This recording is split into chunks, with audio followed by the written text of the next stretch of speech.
Oh, you were got it. All right, greetings, Okay. everybody. Again, I'm Kharyshi Wiginton, Special Projects Manager for the Center for Third World Organizing, C2, one of the partners in the Whole Communities Project. And I am with a very, very, very special guest, Elissa Sloan Perry. And I'm going to give you an opportunity to kind of tell us a bit about who you are and what you do and why you do in the world. Wow. Okay. That's a big question. Who am I? Like you said, I'm Elissa. Um, I am what? I'm Black, I'm queer. I'm also of Mississippi Choctaw and Cherokee descent. I am a curious person. Um, I'm a writer, I'm an artist. And lately been thinking, I was thinking of myself as a prefiguring futures doula, but Mhm. realized that I think as I get older, I'm stepping more into a prefiguring futures midwife. Um, Oh, well, explain to us what the difference is. This is so cheap. like, like I mean, I'm not my mother was a doula, so I know a fair amount about that. I'm not a trained midwife, but from a basic understanding, the doulas like hold your hand, they coach you through, they, talk to you, are with you every step of the way. They Mhm. know what to call the midwife, and the midwife is actually who helps you give birth, Mhm. right? So like, The technical part. well, it's the technical part. But when you get to the midwife, like more, what's that? More of the like being part is required. Mhm. Does that make sense? That, Like, yeah, that the doula, in my mind, how you're saying it, the doula is, um, this is just the language that's in my brain right now, but like outside support, and the midwife requires them to be inside in the experience with you. mm-hmm. Yes, in the experience with you, and calling on um your ability to give birth to this thing, Mhm. right? Mhm. And kind of There's holding you magic in there. that ability. Does that make sense? Does Yeah, that it all right. sounds like there's magic, like that, like they are that the creation is not just the conception or the growing, right? But it's actually ushering it into the world. And so Mm-hmm. the doula, I mean the doula, the midwife is uh this is such a bad word. I want the word that's coming to me is manipulate, but like they are pulling that energy that actually Mm-hmm. helps you bring it to life. Mm-hmm. Yeah, you put some words to it for me. And when I was really little, I both wanted to be an artist and writer Hmm. and a doctor. Hmm. When I arrived at college, I was pre-med, but when I was in high school, I was in one of those programs for what was the terminology then? It was the 80s, so it was like Gifted. minorities who are gifted in science kind Mhm. of Oh, okay, okay, okay. programs. Um, and so I spent the summer working at a medical school, Mm-hmm. and research lab and in a clinic. And I had fun and I learned a lot. And I was like, oh no, this is not what I want to do.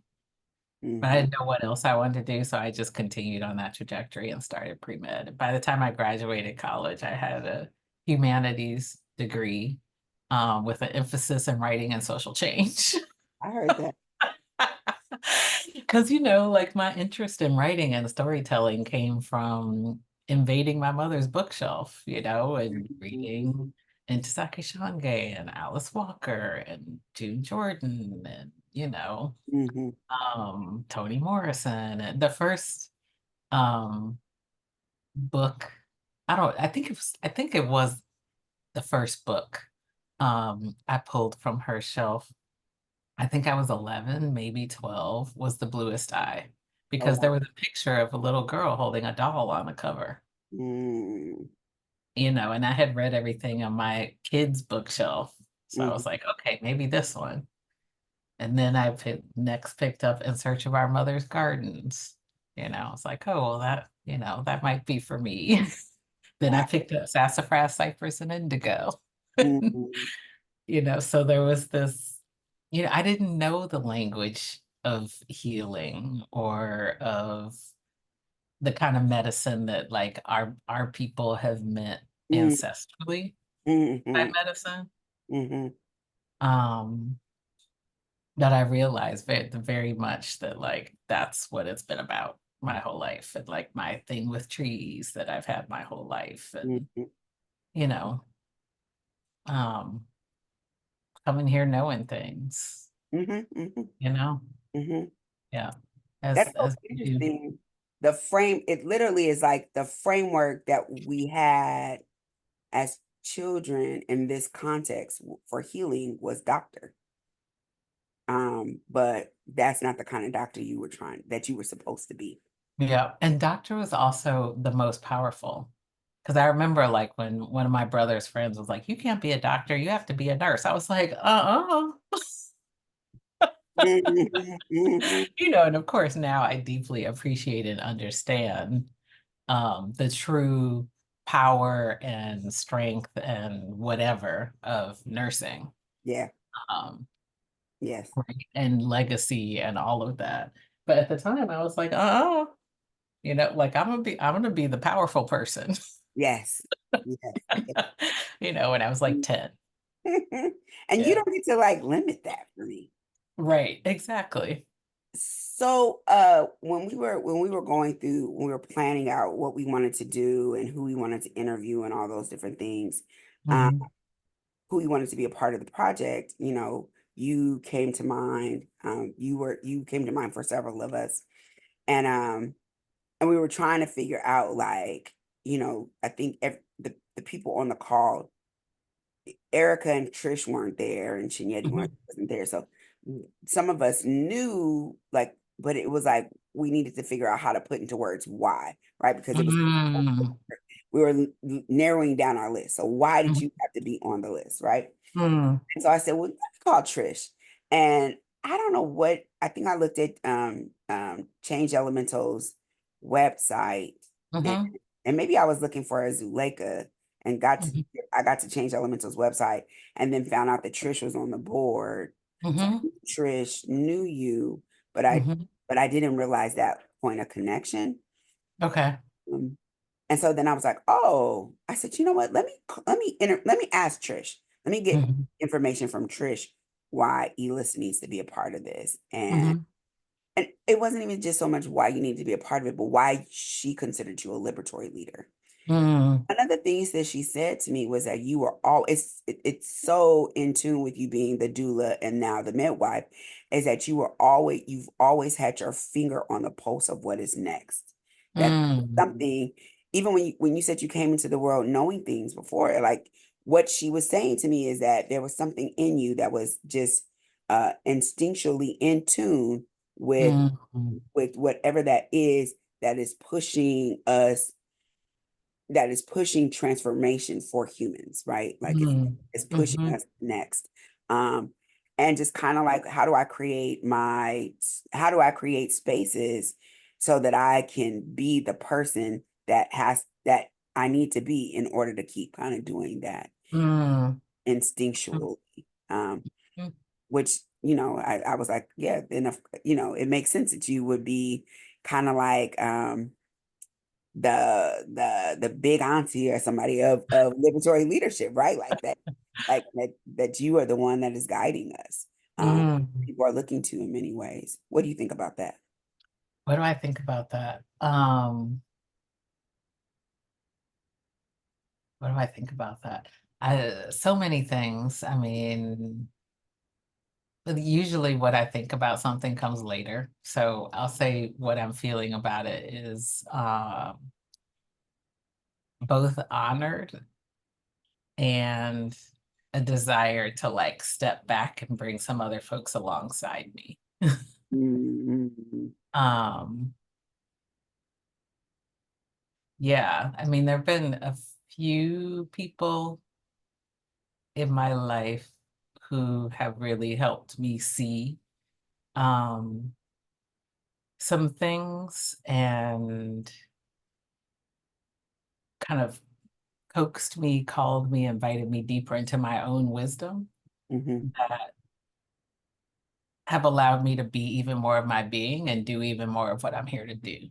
Right. So like Mhm. Monica is one of them, Monica Dennis. Mhm. I always have to mention Monica. And the very simple frame that I learned from her in like 2015, 2016. And at that time it was systems of oppression and practices of liberation.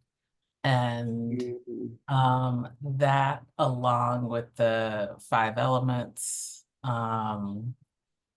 which I don't know if I need to name what they are, but I'll just name what they are, along with the five elements, I think that'll which be. are, hmm? I said, yeah, I think that'll be helpful. Okay, so the five elements that I think are core to this work, the first one is really liberation and sovereignty. Mhm. Um, when we first named and created a graphic and all that to go along with it, we were calling it deep equity, Mm. meaning equity at all the levels. Um, And as we've gotten deeper and as I've evolved my work and my thinking and observed and been with lots of people and listened and what have you, realizing that's what it's really about, right? That's what all this stuff that we're up to is about. And the vision, the third horizon, the future we're trying to prefigure is really about how we be in interdependent mutual liberating practice. Mhm. Um, and that's what we're up to, Mm. right? And in a lot of the work that I've done with Indigenous folks, Native folks, it got to the point after a few interactions with several of them, they're like, okay, you know what? You're one of us. We like you. We trust you. What have you? We've decided. We got to tell you, this liberation word is not resonating for us. Right? So can we talk more about what you mean? So we had some great conversation and laughed and challenged each other and shared some food and what have you. And they were like, oh, this is what we mean when we're talking about sovereignty and when we're talking about land back and rematriation. Ah, that makes sense. That's what we're talking about. Mhm. Right? Like interdependent mutual accountability with all of our kin, all of our relations. That includes the land, that includes, right? Mhm. So that's element number one. Mhm. Mhm. To actually move that kind of change is complex systems change. And yes, there's, theory about that. There's academic stuff about that. Um, One of the major academics, though, pulls a lot of his work, David Snowden, from indigenous Welsh wisdom Mhm. practices. Um, but anyway, so it's complex systems change. We know that even if we don't know the theory, right? We can look at the writings of people like Audre Lorde, and she's talking about within the Poetry is Not a Luxury essay. She's talking about how to move forward in complexity, even though she didn't have complexity theory language. Mhm. So anyway, it's about how to advance in emergence when change is constant, as Octavia told us. And so that's the second element. Like, how do we actually move forward planfully in emergence, right? How do we advance complex systems change? That's the second one. And then the third one is we know that that requires way more than the kind of leadership that like academic white Western, Judeo-Christian culture has given us of hierarchy and top down and all this stuff. I don't think hierarchy is bad. but Mhm. it is woefully insufficient. You Mhm. know, maybe hierarchy is needed 5% of the time. But Mhm. for the rest of the stuff we need to do, we have to understand how to cultivate and share power and leadership differently, Mhm. right? Mhm. So the third element is about shared leadership and shared power. And then the last two are if we want to be sharing leadership and sharing power so we can advance complex systems change so that we can prefigure, right, and be in Mhm. continuous Mhm. liberating practice that is interdependent. Who do we need to be and how do we need to know, right? So the last two are multiple ways of knowing and inner work. Mhm. Um, yeah, like how do we cultivate our sacred purpose? How are we in touch with mystery? How do we hold ancestral wisdom? Mhm.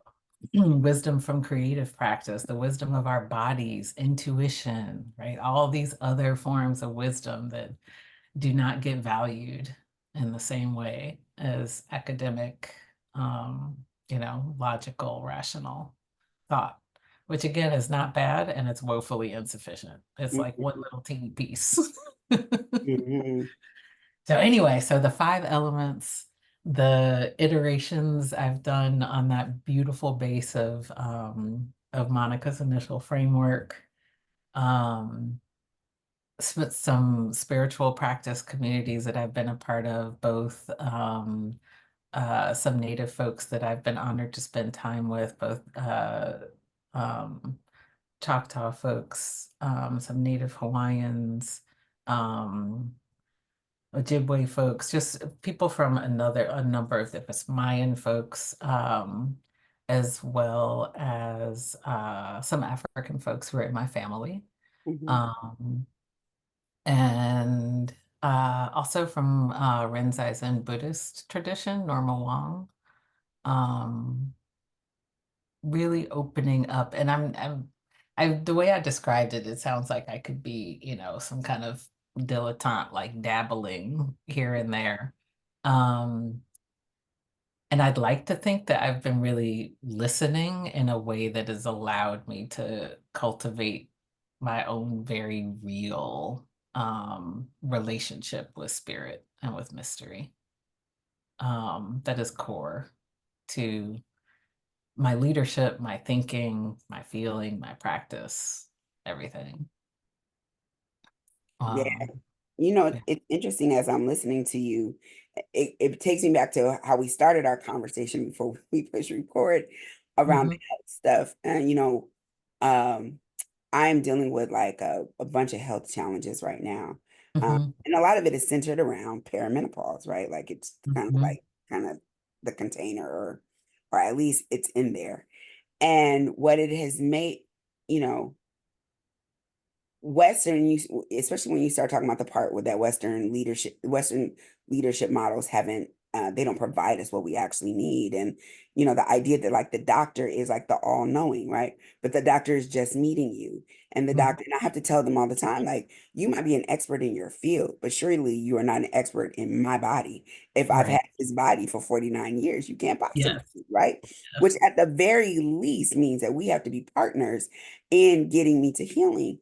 And Mhm, and then what I know even more is spirit is so powerful. It's like they've slowed me down mhm, so much that I have to, it's like slowed me down in the external ways so that I can speed up in the internal ways. Because in mhm, order for me to really heal, what I understand today that I didn't a year, 2 years ago, is that it's going to be crucial for me to align physical, mental, spiritual, and emotional. That all of those things are going to have to be in deep alignment in mhm, order for me to actually do the healing. And that mhm, that is difficult work. So if that is difficult for just the one being to do, then what does it look like to do that systemically with mhm, with mhm, all of these different peoples and at the same time mhm. have to be cleansing, right? Like I have to do cleanses to get the junk out, to create alignment, make space for alignment. Mhm, And that we have, like, we would essentially have to do that in the society, in mhm. different communities, right? And We, yes, and in our movements, because I mean, we know a lot about structures. We know a lot about strategy. We know a lot about tactics. We know, of course, about organizing, about narrative strategy. We know so much. And and I'm glad that there are people who are still wanting to learn, right? As more people are coming in and coming up, and there are people to teach that. Mhm. And if we are not well, we're not going to be able to do any of this together. And I'm not just talking about physically well, I agree. I agree. right? So, when people are like, oh, yeah, that, inner work stuff, I'm like,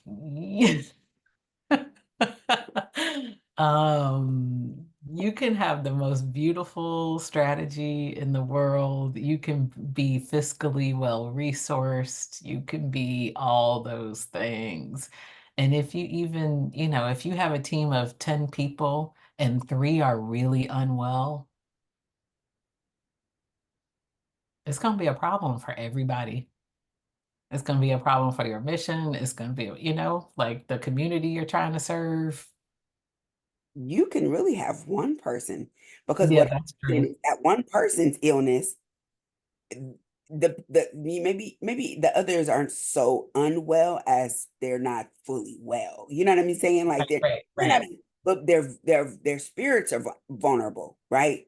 It's like a Yes. like how you travel, and because you've been traveling and you're tired, now your body is susceptible to illness, right? Yes, yes, your immunity is, yeah. Yeah, so you have Mhm, people who might not be sick, but they are susceptible to illness spiritually and mhm, emotionally. And so that mhm, one infectious person can start to plant seeds of mhm, tension and mistrust and mhm, negativity and all mhm. of those things. And before you know it, the group is tainted. Yep, and the whole system is unwell. Um, and I've definitely experienced that in organizations. I've witnessed it. I'm still witnessing it, because I work with lots of organizations and networks. And I'm not saying that from a place of blame Mhm, or because we have every reason to be extremely unwell. mhm.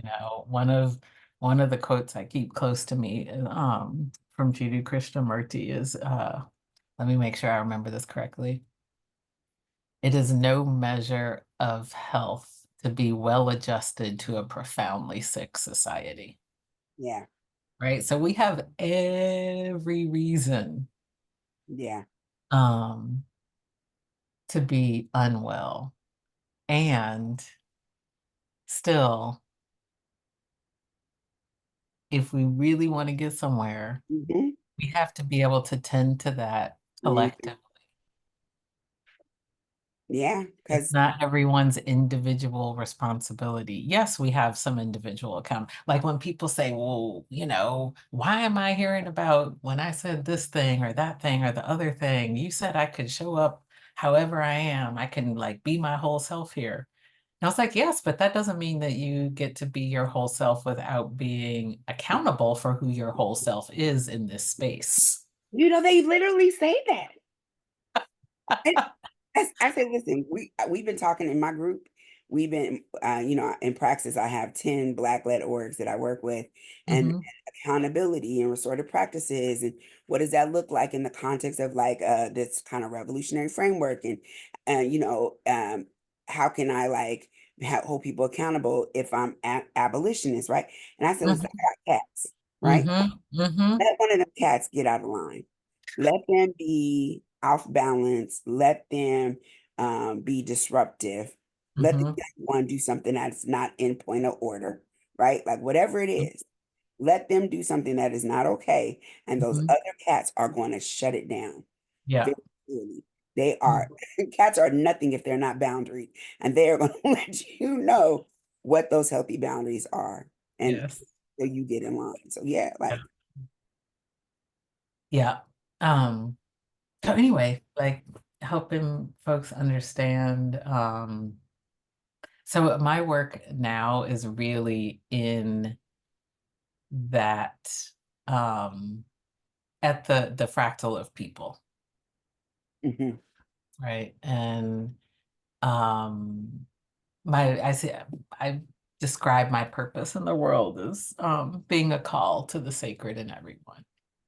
I love And that. I define the sacred as what's possible when we all have what we need to be our best self, Mm. right? And know when we're not our best self and put ourselves to bed, right, for a little bit, or come On your back to our end. best self, right? Right. But like, and that, because I don't think, some people, whatever, get bent out of shape when I use a scale. But like, if we think about wellness as a scale, we're not always going to be a 10, Mm-hmm. Mm-hmm. you know, but I need a I'm trying, balance. I'm trying not to show up as a 2. Yes. I'm trying not to show up as a 4 even. And some days I might be a 4. But the idea, so I think it was after Mike Brown was murdered. Um, I was like, I need to redefine what well means. Because in our sector, there's always a check-in, there's always a how are you, right? And I don't want to lie. I don't want to gloss over. So, like, if I say I'm well, what does that actually mean to me? Mm-hmm. And so I started defining well as able to be with all that is in a relatively resourced way. Able to So, be all that is in a relative mhm, way. yeah, so whatever's happening, whether it's anger, grief, Mm. joy, right? My own joy, like I can be with it in a way that is relatively resourced, right? Because I also believe in that Oscar Wilde quote, everything in moderation, including moderation. Sometimes you got to go all out. Yeah, yes, yes, yes.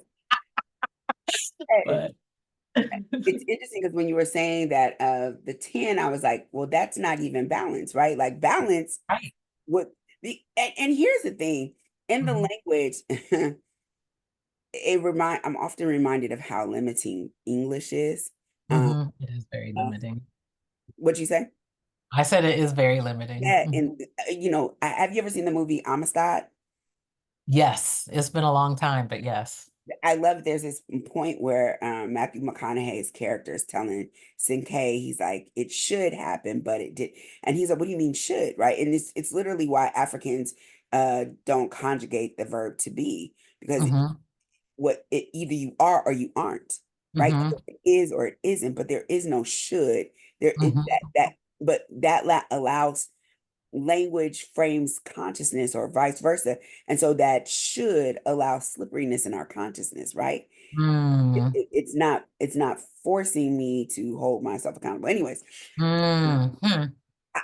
I, what was coming up for me when you were saying that is that like actually not being well tells you something about yourself. It tells you something about what's going on right there. Hmm. There's kind of like this feeling of like it should just be good, like we should just be good, right? And I don't know that Mm-mm. good is the same thing as homeostasis, right? Mm-mm. Like I don't want to be shook off my equilibrium with every time there's a ebb and flow around me. And if something is kind of leaning me, one way or the other, it lets me know what I need to get back to homeostasis, right? Like that's when you were saying talking, that was what was coming up for me. I'm not always going to be perfect, and I don't think Hmm. that I should want to be perfect, No, right? no, no, no. But what are the lessons I learned when I'm down? So some of going back to bed is that you don't have the energy, right? Hmm. Hmm. Maybe life needs to come. I did another interview and he was talking about Greg Hodge. He was talking about spirit communicating with him in his dreams, right? Like maybe going to sleep will give you the information you need to know about your waking time, right? Hmm. Like so there's wisdom in being able to say, like, I'm not good. Let me go and deal with this. And Yeah, then come back. absolutely. And I don't think of him as the goal.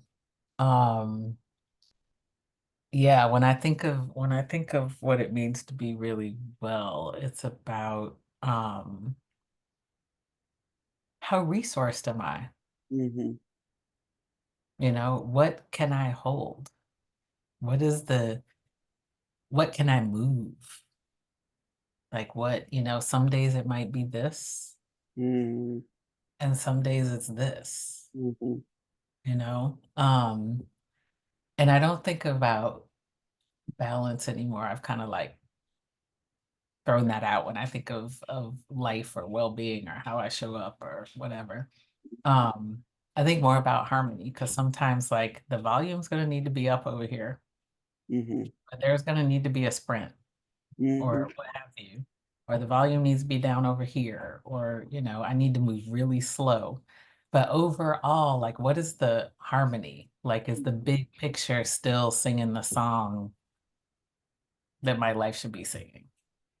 Does that make sense? Yeah, Okay. it's interesting because he was saying, he was talking about the mycelium Yes, networks or whatever. mycelium. Yeah. And in Oregon, he was saying that I guess that's the like largest one or whatever. And he was saying that like literally in places where there are fires, the network will go and take all its resources over to heal what's happening under, will heal what's happening over, Hmm. above, right? And get that better. And then once that's better, it'll move to the next spot. And it just keeps shifting based on where the need is. And so when you're saying that, it's kind of like when you say resources, like what do you have in your reserves? Because sometimes Hmm. you might need it more for this, and sometimes you might need it more for that. But the Hmm. point is, do you have that container? Is that Hmm. container filled with things? And then I think also like, do you know how to replenish it?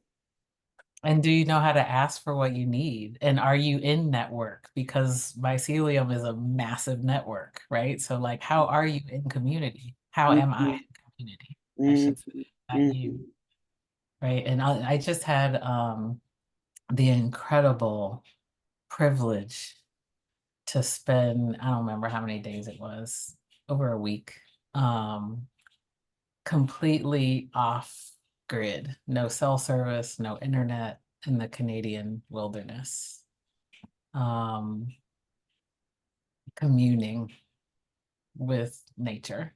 I'm a part of a fellowship, and this was the second gathering that was all about listening to the land. mhm.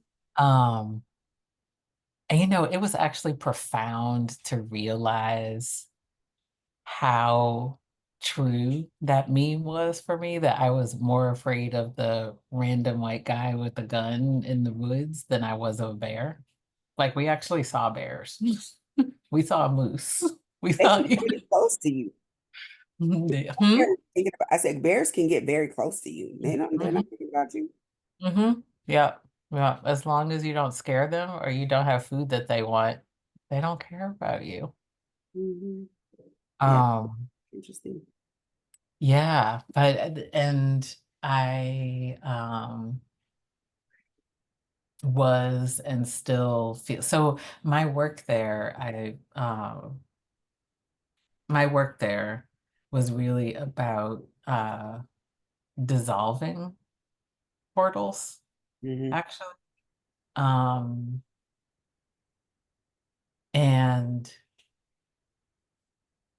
learning the integration because everywhere we go is actually the land, Hmm. right? If we are living in connection, there are just so many things that want to distract us From that. from that, and I was having a conversation with a friend of mine who's also in the program, and we were talking about the like the day-to-day life and that life, right? And what that life was. And a friend of hers was like, that life on the land for those days was kind of like a big spectacular event, like fashion show. But when you wear those clothes in day-to-day life, it doesn't feel the same. And I was like, I'm not buying that. I think day-to-day life is the fashion show. and how we were in relationship with each other, Mhm. with the land, with spirit, with food, with water, with everything, with fire, with everything, being able to see and feel across arcs, across time, across generations. That's actually the real world. Mhm. It's like the Matrix. Yes. So what, yes. So like how do we live in this world that is prefiguring Mhm. the real world? Mhm. Right. And we saw some of it during, shelter in place. Like here in LA, people, there were coyotes and bears and all kinds of things were walking down the street. There were vegetation was starting to grow through the cracks in the cement and It was the Ganges or one of those rivers in India. They were like within a very short amount of time, maybe a week or so, like it started to clear up. Uh, yes, the it- air quality in Los Angeles was so clean. just because people stopped, just because people, which, also furthers the concept that humans are like a virus on, at least in how, at least in us not moving in flow, right? I mean, I guess Hmm. viruses in us all the time, right? But like, Hmm. it's problematic when it is going against the grain, um, Right. because we are moving against the grain so often, then we are, we're essentially a virus. Uh, Yeah, yeah. And it's when things are out of balance, right? Just like in your digestive system, there's flora and fauna that are always there.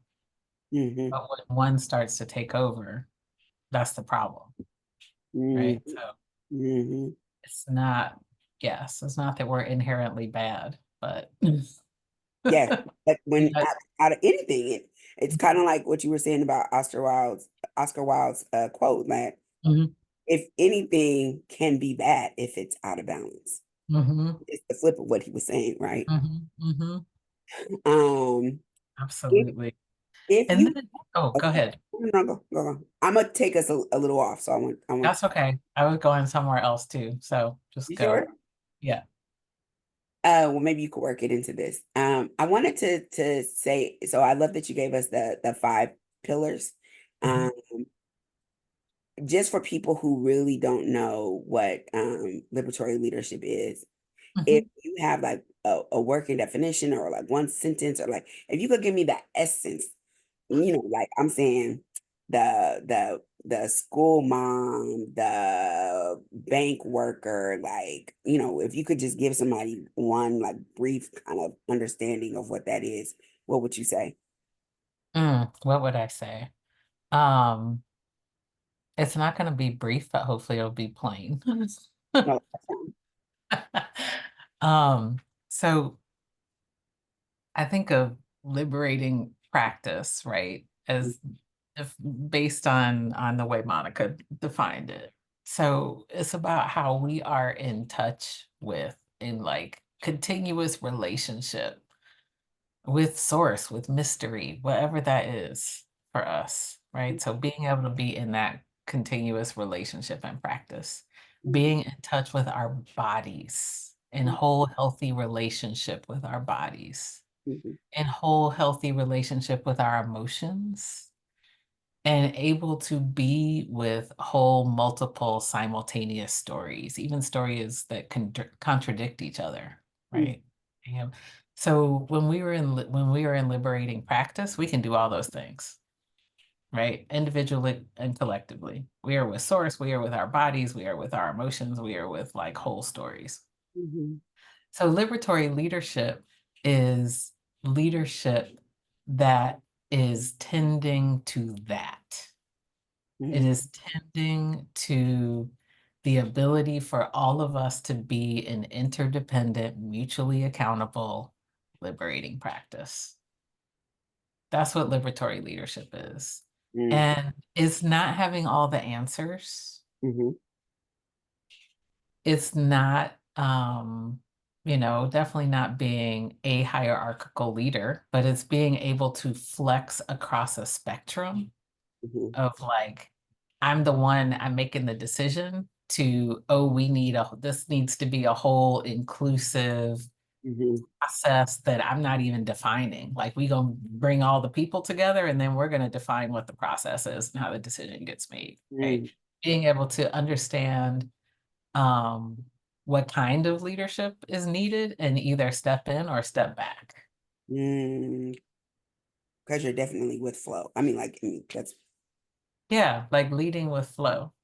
And even when you talked about like the mom, and people are like, oh, what do you mean hierarchy is okay? And sometimes we need hierarchy. I was like, when your 5-year-old wants to cross the street by themselves without holding your hand, there's going to be some power over leadership.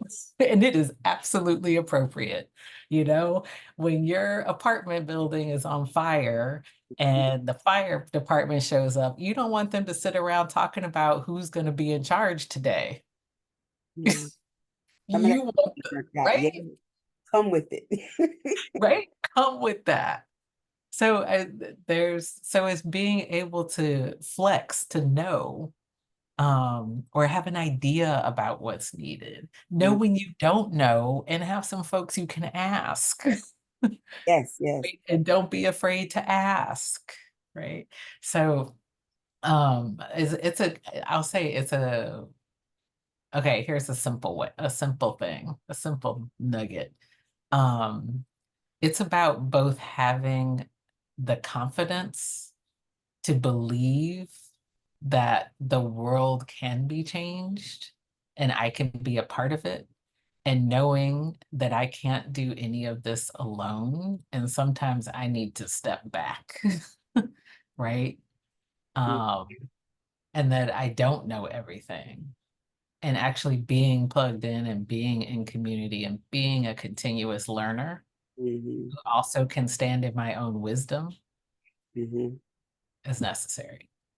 mhm, Right. That's what liberatory leadership is. And I think that's the continuous lesson I've been in now that I've been getting older is how do I both simultaneously stand in my wisdom with the openness and curiosity to continue learning and to be wrong, mhm, and to work in partnership and shoulder to shoulder and hip to hip and mhm. also very aware that my elders are not always my teachers, Yeah, right? Like young people still come here knowing stuff. they do. And Young they're folks can be my teachers. Trees are my teachers. I mean, I've been learning a lot more about the lineage of Jiridam, which come from like the region of Africa we call Mali. mhm, And they are it's a form of tree spirituality or tree whispering in shorthand. mhm. Um, and I mean, people might think I'm out there, but I have full on conversations with trees. That's what George Washington Carver taught us. Yeah, there you go. So I have full on conversations with trees. So, as long I'm going to be learning and listening and evolving and changing my mind and sharing that hopefully with people who are willing to be in conversation and listen and talk and share their things as long as I live. I heard that. I practice EFI, and Okay. I received a layer of initiation last December. And Okay. one of the things that I have to have is a plant. And Hmm. this plant has like all these representations, but essentially it's me. Hmm. And I'm not a green person. Hmm. I'm an animal person. I'm not a plant person. And so this is now my third iteration of plant. So I'm like, maybe Okay. how do I find a plant that vibrates with who I am and the kind of plant owner that I am, right? Mm. My plant was in the living room initially, but I don't spend my time in the living room. So finally I was like, okay, I need to bring, I think I tried two, no, one that was in the living room. Hmm. And then I think that I brought the second one in my room. And Hmm. I was like, okay, that didn't work. Now let me do this third plant. What do I need to do to figure out to let this plant thrive? Because it's a mirror, right? Mhm. That it's not as simple as just letting the plant die or saying I'm not a plant person because the plant represents me. So what do Mhm. I have to, how do I have to become attuned? What do I have to listen? What do I like? All those things, both to the tree and to Mhm. myself to make sure Mhm. that this, to it's, I have a money tree now, but to make sure, Okay. but you know what I mean? Like like what is the kind that works with who I am? So the Mm. idea of not like somebody not thinking that it's real to talk to plants or trees is bananas because on such a core level, it's requiring you to be paying attention to all the things, right? Mhm. And maybe we Mhm. just, you know, humans move so fast, and often, you know, with the arrogance of like who we are dominant, that they don't understand Mhm. that. Like I can completely imagine somebody that is so much, and my energy is like fast. Somebody who has calmer energy, that has Mhm. deeper connection, would have like amazing conversations with trees. It makes sense to Huh. me. Huh. There might be, I mean, what kind of plants thrive next to lots of moving energy, right? Like what's next to rapids?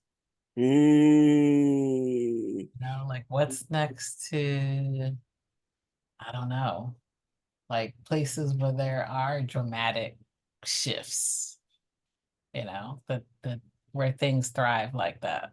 What's next to places where there are like crashing waves, Mm-hmm. you know? Because that's loud, it's dramatic, it's a whole lot of energy moving, you know? So like those kinds of questions come up for me. And then also like asking it, you know, like and noticing what does it bring? You know, Mm-hmm. you saying you're a plant person has reminded me of there was a woman who was part of the hosting team in this listening to the land thing I was a part of. And I think she's 70 now and she's lives in Canada, but she's lives in an urban environment. And so she's never seen a bear up close and personal. Um, and was terrified of seeing a bear, but had been hearing for years from this other person on the hosting team who leads wilderness excursions, like what to do and how to be with a bear. And what he says, Julian, is when you're with a bear, your primary purpose is to calm their energy. And that's how you, so do not scream, Mm-hmm. speak in a calm, slow voice, Mm-hmm. and just talk to the bear. Mm-hmm. They don't like high pitched noises, right? And so she saw a bear. And when she saw the bear, she literally stopped and she was like, "Hello, bear. How are you this evening?" And she put her hands in prayer position and she bowed, and the bear moved off the path and let her walk by. It was just Showed the bear like, respect, and the bear showed her respect. right? I was like, "What?" She was like, "I'm a bear woman now. I'm not afraid of anything in nature." Maybe that's her totem. Maybe this always been her totem. Right. But I mean, it's not the plant thing. But I did ask, okay, this is what it was bringing me back to. I don't know how connected me to that bear story. But one of my responsibilities that I heard from Spirit when I was there was to actually tend to our collective altar. Mm-hmm. Um, And so when we had our solo time, because there were 3 days, I think, when we were literally by ourselves. Mm-hmm. Um, and so I was near where our altar was, and I was just laying there looking at this tree. And because I've always had what felt like very pleasant, wonderful, sometimes funny, like I'm sometimes being told about myself by the trees, but they're doing it in a funny, loving way, like a grandparent or something, right? Who tells you about yourself in a funny, loving way. Mhm. Um, but so I was looking at this tree, I saw this face, it was a woman's face, or at least a femme face with like eyelashes and everything. And I was like, oh, what's this relationship gonna be? And then all of a sudden, where um the third eye would be of this being, a face came out of there and it was not benevolent. Oh, wow. And it was the first time I had that kind of experience with a plant or with a tree. And it was, and there was something in there about, so I'm in this lesson because it was calling me to be with, um, deepen my capacity to Mm-hmm. hold, be almost the, I don't know, the grounding agent of negative energy Mm-hmm. in the space, right? And the plant, I'm going all over the place now, but the plant question um is related to, because so I feel like one of my big responsibilities or lessons I'm here for, which I heard from trees, is to understand how to survive the disconnected humans, Mm-hmm. right? Because like redwoods have survived so much. Those are the first, the trees I hear from most, not actually the first tree I heard from. Um, but they're under threat now. Like Mm-hmm. all these old growth trees all over the world that are not well. Because they've been absorbing all of the energetic toxicity. Hmm. Yeah. And It's kind of like, like that mycelium. Like if their roots are spread all out, and even if part of their job, I saw my friend sent me this thing about cats because I have cats, and mhm. several of my cats are black cats, and this one, and I think it was like a Love TikTok black thing. cats. Black cats are my thing. I have a tattoo of a black cat. Anyway. I think I'm gonna get bossed on as one of my tattoos. But Mhm. this woman, I think it was like a TikTok video or something, she said, if you have black cats, part of how we love them is to take care of our own energy. Because she said what black cats Mm, in particular do, I think cats do this, but in particular, black cats is they absorb your energy. So mm, when you're sad, all of that grief and emotion, they come and I've literally will have my cat come and just sit in my lap, mm, and it's like they're just taking it out of my body. Like I knew mm. before I even saw the video. But what she was saying is Oh. because they're absorbing it, then our job for them on their behalf is to be doing our work so that it's Mhm, less for them to have to absorb. So if trees, if that's part of their job is to absorb the energy, they can't, that's it's talking about imbalance for them to always have to be existing in a state of pulling toxins. That means that we are not loving on them. That mhm. makes sense that they would be like in jeopardy with Right? And that some of them are becoming not benevolent. that the energy is literally like the opposite of That, yeah. yes, that was the terrifying part to me. Because actually, I mean, trees in their natural state, one of Mhm, the things they actually do is turn toxins into nutrients, like things that are toxins for humans, mhm, um, like carbon dioxide, right? They turn it into oxygen. mhm, You know what I mean? So like it just anyway. But at some point, it's not going to be possible, right? Things are not in right relationship. So what does that look like? What mhm. does that mean, you know, for us? Anyway, I'm going way off. No, it's so interesting because it sounds way off, but it really is core because, ooh, okay, I'm sorry. This is No, no, no, go. I And got time. I think that what was powerful about COVID, Mm-hmm. um, is literally I was like, it's not a shock that we've manifested this disease. We've literally had a sect of people pushing out dystopian fantasies for the whole world to vibrate on.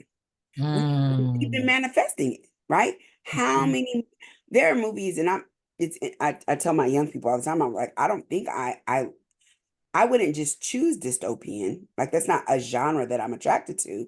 I Mhm.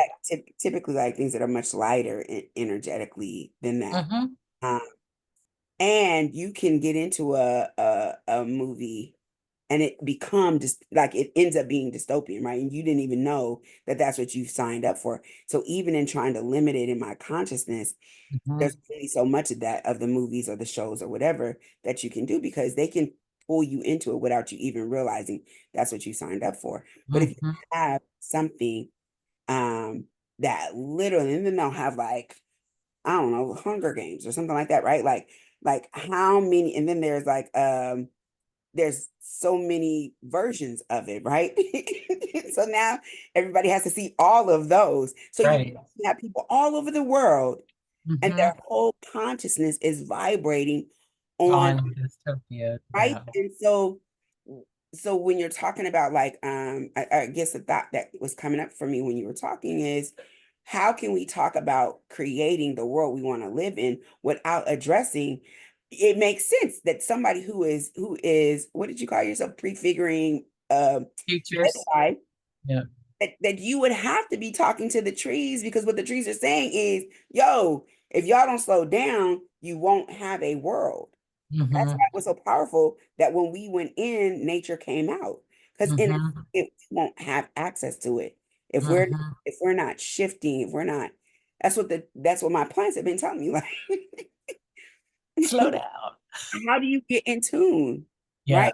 Yeah. How do you Yeah. just figure it out? So I think that Yes. No, and so that's what so I don't know if you know this, but I recently launched the next iteration of a lab practice I've been in for a long time, but a prefiguring futures lab. mhm, Um And one of the people who was there the last time, she was like, "Oh, okay, we're gonna talk about the future, blah, blah, blah." And like halfway through it, she was like, "Oh, we're not talking about the future." And then we did something. She was like, "Oh, we're actually living in these, 4.5 days, what a future could be." mhm, Right, and we were in somatic practice, we did nature inquiry, we were making art the whole time. We also talked about complexity and strategy, we talked about liberation and sovereignty, mhm, and we were experiencing that, like, as much as possible in the container we were in, which was still, land that was owned by somebody else that had a legacy of exploitation and extraction because the original creators of that place were railroad magnates and tobacco mhm, magnates, right? mhm, So, um, but that's what we were doing. So, right, so I actually, so I'm also a writer and have a few different writing projects going on. I've published lots of short stories, but I've had two long form things in process for a long time. And the first draft of one of the novel did go into like preparation for this dystopian future thing. But then I realized that that's really not what the novel was about. mhm, Um, and it was almost too easy to go there. mhm, And what it was really about was the reparation of our relationships mhm. that would allow us to live a different future. Yes. Oh, and I feel like the core the most core relationship I get Mhm. because even when you were talking about like movement, like fixing things with our movements, and we know all these things, but what we don't know is spirit. what we have been very removed from in spirit. So I guess the first one would be repairing that relationship with spirit, Inner work then self, right? first. And Yes. everything. And it's so funny. People want to focus externally, which is why when COVID happened, the mass amounts of fear. And I understand that people were dying, and I get it. And like, it's kind of like when 9/11 happened, you got to see them do the red alerts, almost like a choreography, right? Mhm. Want to be scared, we'll do an orange alert, Mhm. then we'll do a red Mhm. alert. Um, Mhm. there's any kind of pushback or dissension, like, as soon as people start talking a certain way, Yep. Yep. let's do to bring them back to fear so then they forget, right? And Yep. and that Absolutely. And shop. They want everybody to go shopping. mhm. And Black people were human for about a month while brown people became the issue. Facts, right? But yeah, that decentering spirit um allows us to be susceptible to fear in a way that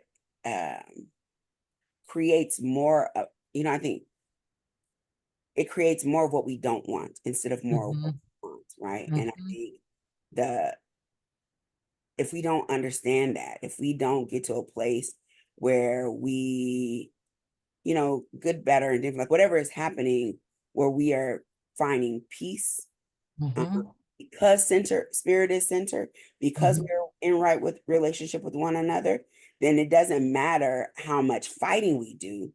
Like it doesn't matter how much pushing we do for liberation, because we won't be free. Mm-mm. No, and free does not mean without accountability. Mhm. Yeah. Yep. What does liberation feel like, look like, taste like to you? Hmm. Hmm. I'm gonna I'm gonna find a picture. And while I'm finding it, I want you to know that I have a very I've had a very fraught relationship um with my father. Mhm. I think we Um talked about that when we first met. hmm? Said I think we talked about that when we first met. Okay. All right. And I don't need to go into that. Mhm. And I've been in a process of repair with him. Um, where is this picture? How can I find it quickly? It's in the family photos, but oh, hang on. You Um, want to share it? yeah, I was gonna share it. Let me make you a co-host so you can share. Okay. Oh, I didn't find it yet, but I'll just show you this one real quick because it came up as I was looking for it. There's me with my black cat I grew up with, Oh, what's his name? Smokey. We have a Smokey, but Smokey is gray. Ah, yeah. And when my mom was pregnant, he was born I think like 4 months before I was. And Mm, so when my mom the end of her pregnancy, he would crawl under her maternity top and sleep on her stomach. And when I was born, he would not leave me alone. mhm. When she would yell at me, he would open his claws to her. Like, This is my baby. Leave her alone. yep, yep. Okay. All right. I think I know where to find it. I think I know where to find it. Hang on. Um, and tell me if you need to go. Oh, you're fine. We're fine. Okay. I knew this one was gonna be longer because Noni was like, she was like, we need more than just the basic. I mean, I'm shifting some of the questions that are in the primary questions that we asked. Um, Okay. I knew that we needed to get some of these, like this foundational understanding from you. So I knew I Okay. already. Okay. Good. Um, and yeah, I guess I'll just let it go. But what I'm also nervous about, I guess this is at home part is I'm like, have we really talked about the at home part at all? We haven't moved into at home yet. Um, but you can keep asking me things while I'm pulling up Um, the picture if you want. do you, so the picture is gonna be, you'll tell me about liberation, looking, feeling, tasting. Yep. Well, where are you most at home and what makes you feel at home? Like why? Mm. Hmm. So I have some people in my life that I call my logical family. Mm-hmm, And some of my biological family are part of my logical family, right? mm-hmm, Um, that's with them. Uh, it's where I feel a sense of unconditional love and a call and responsibility to be my best self.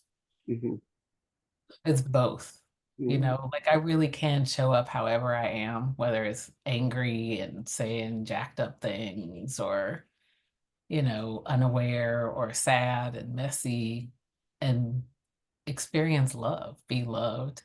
mm-hmm, But I'm also like it's kindness, it's not nicest. I'm also being called into who I am supposed to be in those relationships. Does that make sense? mm-hmm, mm-hmm. Yeah.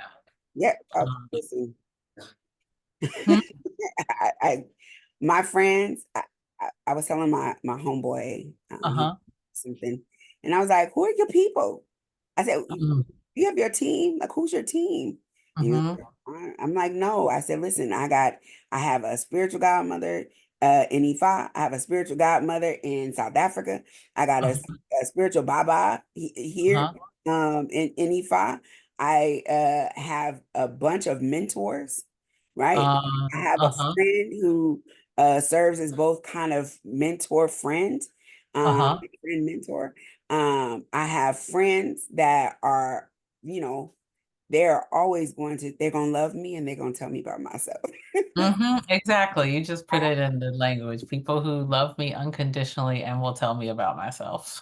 I got a therapist, and even my young people, young people will call you to task in a way that, you know, Yes, yes. I must add to the logical family. Of course, trees. I mean, there was a moment actually when I was in my solo time where I was sitting, I was almost completely surrounded by trees, and there was a natural opening right in front of me, that was a clear view to a mountain. And I was sitting there, like surrounded, and I felt completely at peace. Not like I felt good in my body. I felt held. I felt like I was doing what I was supposed to be doing. Um, yeah. And it wasn't about the people who were around me because there weren't people around me. Um, it was also about the spirits that were around me. Because mm, the spirit who is not benevolent came at me a couple different ways, like in dreams a couple times, actually from the tree, like from some, and finally at some point kind of laughing, it was a male voice. And the voice was like, all right, I'm gonna leave you alone now because you know I tried 3 or 4 times and you resisted me. So, you know, you said no. So I'll leave you alone now. I'll be on my way, you know. And I mm, knew that he was still around, but I was good. You know mm, what I mean? Like it mm, was, um, I'm like sighing and feeling that feeling again right now. Um, so yes, so in that moment I felt alone among, I mean, I felt at home. In that moment, I have someone in my life I call my auntie, mentor, sister, friend, mm, who actually lives in Austin. She's from Texas originally mm, and moved back to Austin when she retired because her family's there. Um, but yeah, the definitely, and my nibblings, you know, are so much my heart. And they will also tell me about myself in their own little special way. Mhm. That is so kind. Um, yeah. And one of them sent me their essay they wrote to get into magnet school, high school in St. Louis when they were 13, and it was about Angela Davis. Aw, Just like, we're gonna be all right, people. I agree. I agree. I feel like, if Yeah. adults don't do a lot of talking to young people, but if what you get to see is how much they've observed, how much, Hmm. how much sense they have, much, Hmm. yes, have seen in us that they're like, nah, I'm making a different Yep. Different choice. with the world.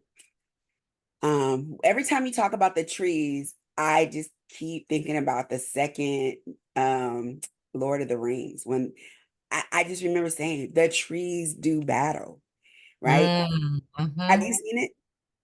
I don't think I've seen the second one. No. Yes. Oh my goodness. You have to, and it's so interesting because the trees are kind of like in their own grove, away from the nonsense, all war happening. They're like in their whole thing, Uh-huh. and the hobbits, two of the little hobbits find the trees. And, I don't even know how they end up with the trees, but they're with the trees. And hobbits are like elemental energy, right? Uh-huh.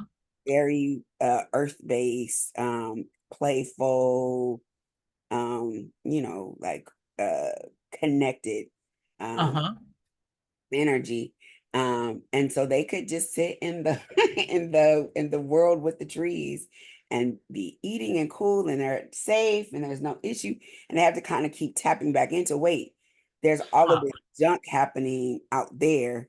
We actually we're like, we really need to be on purpose and not just get Great. lost in the safety here. And then the when they're like telling the, because trees are like, that's them, that's not us.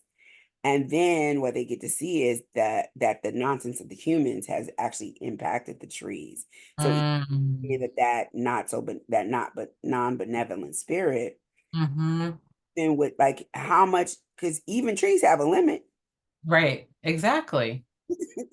Right? Mhm. That's what we were talking about. Speaking of which, so back to the You got your picture. fraught relationship I've been repairing, yes. This is like the complete I don't know, belonging, trust, what have you of home to me. Oh, That's me and my father. Just that's like just complete, oh, no. no cares. I'm not disconnected from my body. I'm not disconnected from source. My emotions are good. Like there's probably lots of stories going on in my dream space. I'm slobbering. Like, I'm just splayed open. Like my heart is completely exposed. Hmm. And the last, like, I don't know,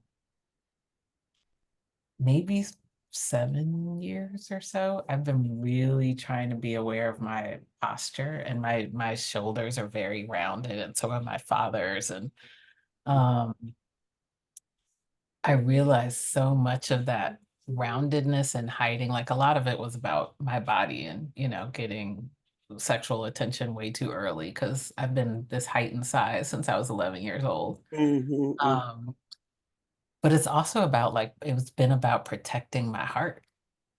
Hmm. And my heart's not protected there. Like I hadn't learned yet To have to do that. to do that. Well, he's doing it for you. Right? Yeah. Hmm. You totally just pointed that out. I had not noticed that before, but he was doing it. Yeah. So that's home, right? So where there are people who like we can actually do that for each other, Hmm. Like you get to sometimes be open-hearted and completely vulnerable and feel completely safe because we are holding it down for you around you. Hmm. There are times when you do that for us. You do that for me, Hmm. right? That is home. Yeah, Yeah. that is a beautiful picture. Thank you. Anyway, I'll stop sharing, but It's that also, can be one of the ones I share, I guess, when I'm supposed to send some photos if you want. yeah, it's also the ways that you slow him down, that you slowed him down. I mean, Yes, because he was always in the grind, always on the hustle. um, how has, well, I mean, I guess I was going to ask how your sense of home has changed, but it makes to go from that picture with your dad to then Mhm, that image that you painted for us sitting in the grove of trees and seeing mhm, the mountain. Um, mhm, that's a very a mhm. powerful transformation. There's a I'm sorry, were you gonna ask a question? You reminded me of something. You can go in and out. Um, so there's a piece that mostly it's in the novel. Um, but it mostly came to me in a dream. Um, no, it's relatively short. You may have heard me read it before. Um, existing. There it is. Um, mm-mm. Okay, so this one, the great grandmother, not Big Mama, but my maternal, my mother's father's mother. So that Mhm. great grandmother, um, came to me in a dream. And what she said is built in here. You will take a strange journey, she said to me. You will not be alone, and you will be the loneliest until you reweave your interior. There Mm, will be cold whiteness over everything, and warm golds will curl themselves around you to protect you on the path. Draw the others into it. You will know them, know a few of them already. It will keep out the demons. Only you can protect you from yourself. Not all white is bad, not all gold is good. On mm, this journey, taste everything. Some of it will make you sick. Swallow a bit anyway. Inoculate yourself from grand plummets. Explore all of the rooms in each house. Build your own home, piece by piece, book by book, country by country, soul by soul. Don't be selective, but don't welcome everyone. mm, You will know the difference. Make your front porch sturdy, able to withstand card parties, dancing, debates, men with shotguns, and neighbors with treats and suspicious intentions. mm. Your home, once built, will go with you wherever you go. Fold it up and put it in your breast pocket. Tuck it behind your ear like a gardenia and slip it into your deepest crevice when you must. Once you have built it, it cannot be unbuilt. You will always have choice. That's literally what you were describing in the beginning. Mm, there Yeah. you go. Even when you were talking about like, the Zen Buddhists, the Hawaiian, like all of the different indigenous cultures that you've been like, Mhm. and then even when you said that you feel gratitude, but you also want to step back and bring people forward with you. So then it made me think about like how many people, you being on mission and on purpose, how many people are you then sharing, planting that in, right? Mm. And it can't, like, once you plant it, like, once we know, we can't unknow. So Yeah, yeah. um, I I do trips taking kids to Africa, and Noni said, she was like, "You are literally changing them on a cellular level, right? Doesn't matter Mm, what happens I want after." to go. But I'll keep you up to date. Okay. I'm in this period of like figuring my life, figuring that out. Like, what is this thing? Mm-hmm, There's I don't know. There's some lessons and things. There's something's going to emerge from it. But I'm going inward right now to I'm hibernating. mm-hmm, To mm-hmm. when I come back out, then I'll let you Yeah, know. yeah, no, I good. But she said that I was changing them on a cellular level. And the thing is that no matter what happens in our lives moving forward, that it's already the change has already happened, right? Which means that once they change, then how they're talking to their friends changes. Then their Mm-hmm, family members are changing, right? Like mm-hmm, even the mama on the corner that is strung out, even mm-hmm, her conscious conversations and how she's thinking about things is shifting just because that one. mm-hmm, So I feel like that's what your great grandmother was saying. Like the ripple is already begun, and that's mm-hmm. created in people is the ripple. Thank you. You're welcome. Yeah, I'm a yeah, whatever. I've received many ripples. Mhm, Um, yeah, definitely from Erna, my auntie mentor sister friend, also from Gladys Washington. You know, Gladys. mhm, Um, she's retired now.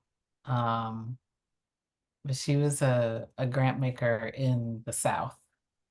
mhm, Uh, and for a long time, I think was program director for Mary Reynolds Babcock Foundation.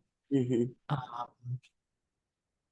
but she saw something in me and supported me and called it forth mhm, in so many ways and like witnessed me in ways that I can't even, yeah. I mean, she was on the board of an organization where I had well-meaning white woman executive director mhm, who I remember one time said in a board meeting, um, so it came out in the board meeting that uh, there was going to be a deficit, and there were only like 5 staff or something. It was small staff. mhm, Um, but the two white women on staff, she was like, well, we've already talked about it and we decided we're going to take a pay cut. And they were like, well, what about the other people on staff? And it was just the two of them and me at the board meeting. mhm. And she was like, well, we didn't, I didn't mention it to Elissa because I was afraid she would kick my ass. What? And Gladys was on the board and she was just kind of like, uh, but that was like, after that was one of the first moments where like, and she didn't just, I just learned so much from her because she didn't say anything directly about what Mhm, had happened. She never said anything bad about the executive director, mhm, but she made sure that I was taken care of, mhm, that I was well. When I left there, she supported me in whatever kind of work I wanted to pursue. mhm, I wanted to present something at GEO that I was trying, grant makers for effective organizations that I was trying to get off the ground. I wrote to her and asked her if she would be on a panel with me. She was like, just tell me what time to show up and what you want me to say. Like, send me a script. She flew across the country, did the panel, and left. She didn't even stay for the conference, right? mhm. Like, she was that kind of mentor. Mhm, Yeah, force. I did a gathering in Chicago and then I'll stop, but she came um and she was like, after I finished addressing the whole group, there was like maybe 100 people there. And one of my colleagues was like, you came, I'm surprised to see you here. I'm really glad to see you here. But she was like, well, I gotta go wherever. she asked me to go because I'm trying to support her. She's a bad mother trucker. Mm-hmm. I can say no to that.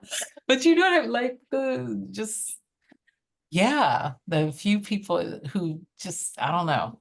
There's a few people in my life who have just taught me so much by example and who have seen me and supported me in ways that few other people have, including family, romantic partners, Yeah. workers. Yeah, So yeah, yeah. when you were talking, I was thinking, one of the actually most liberatory, gracious, validating work experiences I ever had. I worked 1 year at for this Catholic school of all places. When I tell you I'm Hmm. so not Catholic, like I'm so not Catholic, right? Uh-huh. And I think I just felt like that never even would have been on the radar because I just thought Right. there were some ways that you had to be in that environment. And I got pulled in to do like to teach dance to these like in these dance and theater to these dance and theater kids, right? So that Hmm. was how I first kind of even got on the radar of the school. And then the teacher was leaving, and so the head principal was a, a nun, Sister Mary Liam, and Hmm. she asked me, if I wanted to do it, and I was able to apply and, get the position. And it was such a healing experience. This this white woman, I mean, this was like in 2008-ish. Um, Hmm. Hmm. she's probably in her 70s then. I think she's probably passed now, right? Yeah, Um, yeah. but she talked about us as if all of us had our um what is the word? It's not just your ministry. Each of us had a ministry. And so my Mm-hmm. ministry was in the ways that I dealt with art with the young people, right? And Mm-hmm. that was how my gifts were being displayed. And and so she could see me because what she saw is that each of us had our own particular ministry. And because she saw Mm-hmm. that lens, she could say, then what is mine? Right? How does that Hmm. Hmm. one of the things she said, it was like, these kids are going to get information. Like, in some ways, school is about the grades, but more than that, we need to help them understand values and understand like who they're going to be in the world, how they're going to be in the Hmm. stuff that they can't get off of Google, is what she was saying, Hmm. right? The information is there for them to get. Yeah, What are the intangibles that we yeah. might not get in other places? And then Hmm. they do this thing called Kairos, which is like a retreat. Hmm. And at that school, they did it. The seniors did it right before they graduated, and it's kind of like Okay. the last moment of like, how do we send you into the world right, right? And it was less Hmm. about like it wasn't there was no focus on religion. It was all the internal work, right? It was like what is going on with Mm. the way Kairos is kind of like having like uh kind of the Catholic school's version of what is that like challenge day, right? Where kids get to come together and Oh, yeah, yeah, yeah, yeah, stories and yeah. get emotional, and the adults are kind of doing the dance. Hmm. And so I was one of Hmm. the mentors that went, I was one of the teachers that went with them on to to Kairos. And Sister Mary Liam was talking about she talked about her frustration with the Catholic Church and the mishandlings of things with the Catholic Church. I guess the sect of like the nun sect that she was from is they're Hmm. they're basically organizers and activists, right? It's Yep. like that's Liberation theology. yeah, right. Kind of. Yeah. And she also talked about like having a spirit guide and like I was like, we're meditating. She's talking about her spirit animal, right? Like, what kind of nun are you? Like, and I was Uh-huh. like, of course, the nun that I would kick it with is this nun, like, Right, um, right. Not all white is bad, not all gold is good. right, right. And I'm like, and if I was so closed, I think this is a gift from my mother.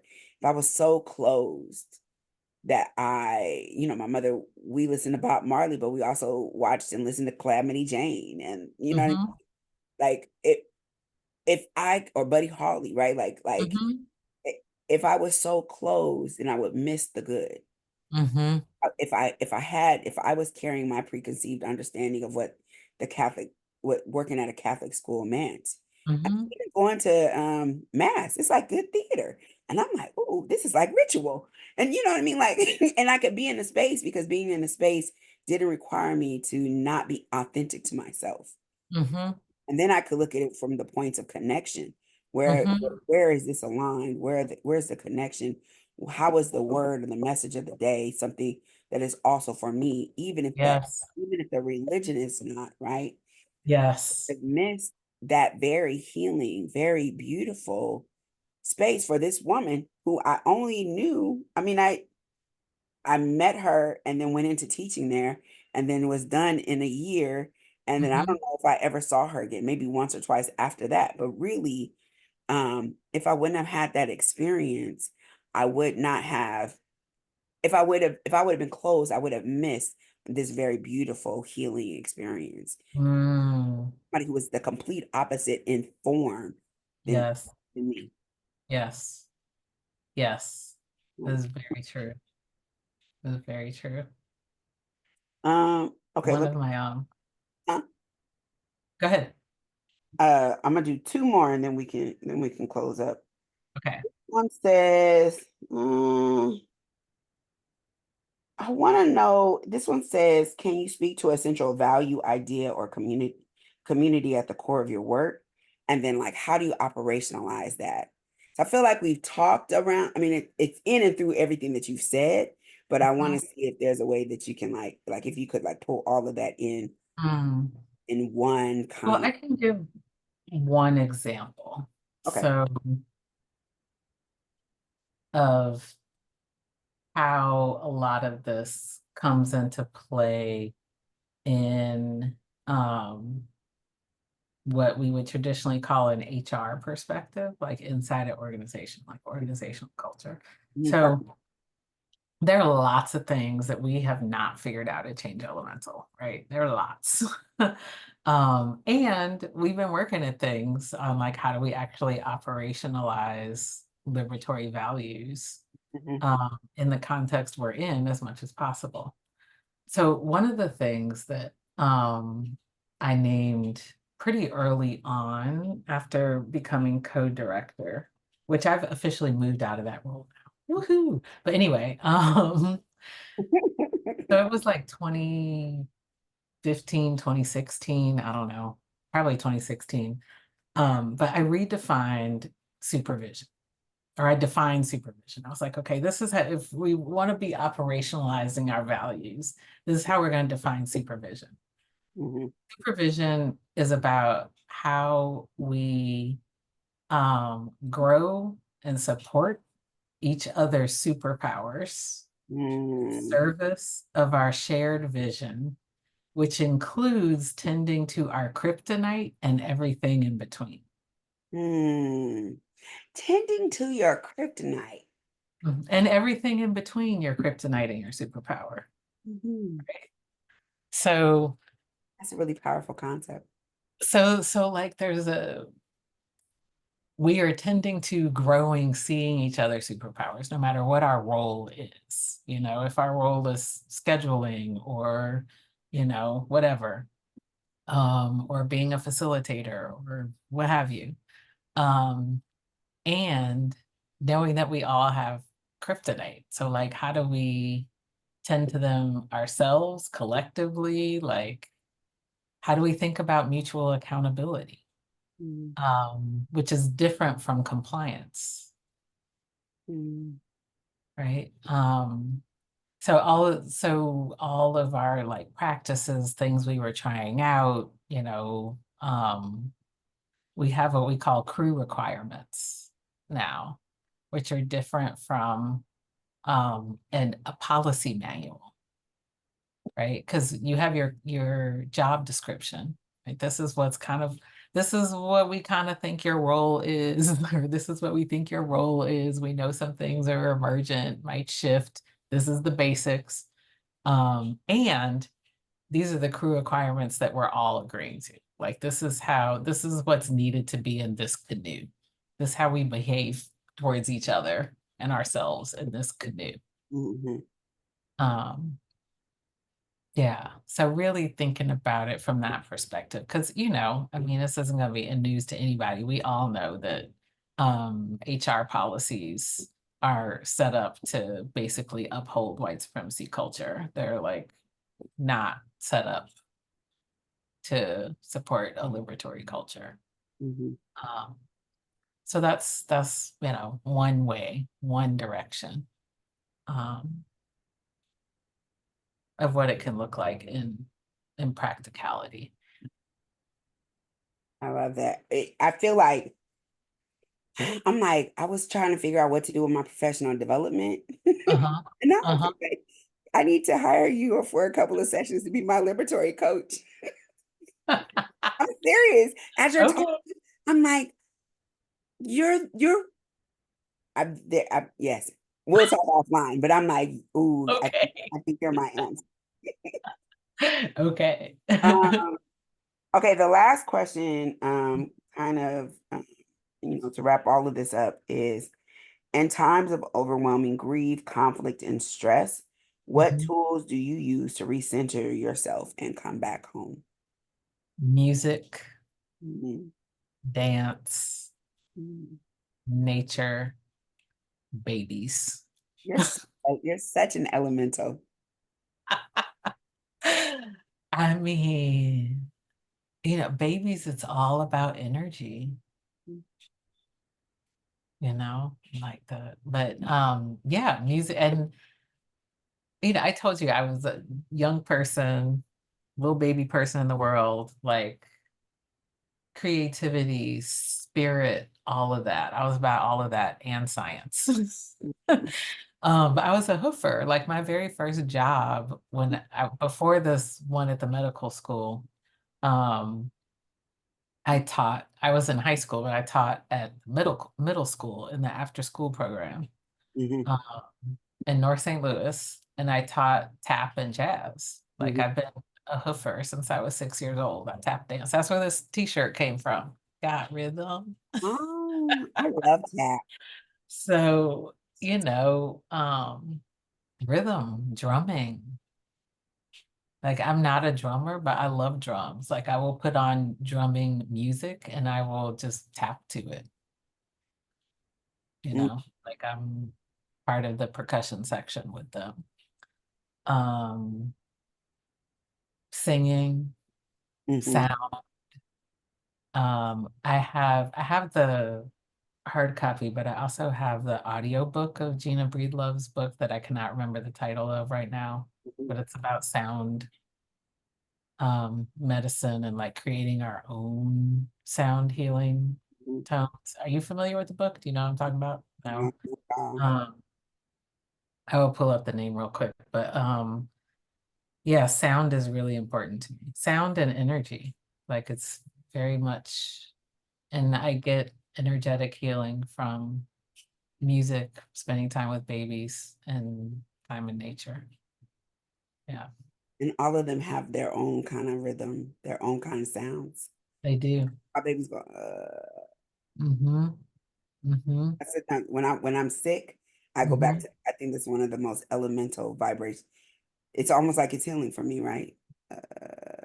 Yeah. There's so one of the I have a Tai Chi practice that I learned, lots of us learned, but from Norma Wong, and I've been doing it for, I don't know, maybe 8 years now. But there's a resonance practice that goes with it where you do vowels, and it's the vowels as they are in many languages, but like in Spanish and Native Hawaiian, and so it's a, e, o, u, Mm-hmm. Mm-hmm. and that really calms me. Mm-hmm. I remember during COVID sometimes just like driving to the grocery store or driving back from the grocery store. Um, I would just do the vowels in my car. Uh, Ah, just as long as your breath lasts. And the idea is not to force the air out, but use just enough air to make the vowel at your full voice. Mm, Do that cycle. So the cycle is just 5 deep breaths with long exhales, then 5 where the exhale is humming, and mhm, then the 5 vowels mhm, back to humming, and mhm, then back to breath. mhm. Yeah. Wow. Mhm. Yeah. Mhm. So Definitely. yeah, lots of things, but most of them are about energy and frequency, energy, frequency, rhythm. Yeah. That's what that picture with you and your dad were, There you go. right? Look at you connecting these dots. I was Okay. thinking, really, when I was looking at the picture, I was thinking about you in dream state. But then I was like, Mm, it looked like you made him fall asleep.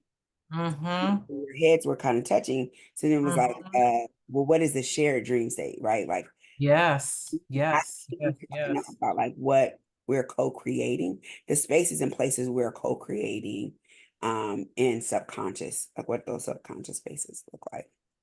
So, Ooh. Yeah, I found the title of the book.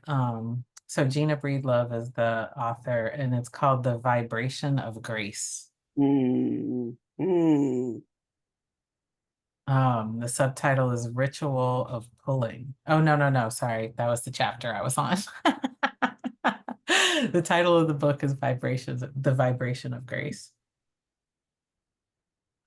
nice, Yeah. nice.